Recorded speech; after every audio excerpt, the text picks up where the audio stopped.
বাড়ি আন্ডার প্রসেসে আছে, তারা টাকা পাবে না। অনেক দিদিরা এরকমই বলছে, ফেসবুকে আমি প্রায় চারিদিকে এরকমই শুনতে পাচ্ছি, সবাই এরকমই কমেন্ট করছে যে টাকা পাবে না। কিন্তু টাকাটা কেন পাবো না? টাকা না পাওয়ার কারণ কি? নতুন আপডেট এসেছে, সেখানে বলা হয়েছে, মুখ্যমন্ত্রী বলে দিয়েছেন যে 10 তারিখের ভেতরে পুরো ভেরিফিকেশান কমপ্লিট করতে হবে।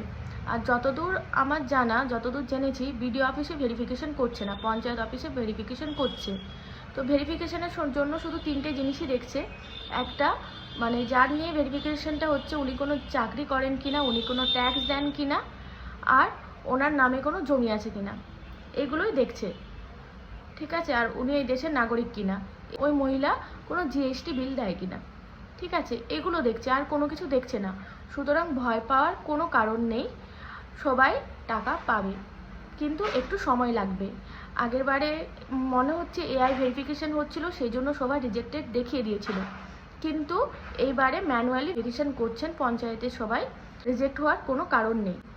বলছেন যাদের 2তলা বাড়ি, 3তলা বাড়ি, কি 3টে কামরা আছে, গাড়ি আছে, বাড়ি আছে, তাদের টাকা দেওয়া হবে না। এই তথ্যটা ভুল। কেন দেওয়া হবে না? সবাই আমরা টাকা পাবো, সবারই অধিকার আছে আমাদের টাকা পাওয়ার। সুতরাং আপনারা কোনো প্যানিক করবেন না, ভয় পাবেন না, টাকা অবশ্যই আসবে।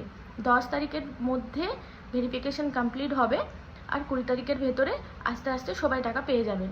10 তারিখের ভেতরে যদিও না আসে, 20 তারিখ পর্যন্ত আপনারা অপেক্ষা করুন, টাকা অবশ্যই পাবেন।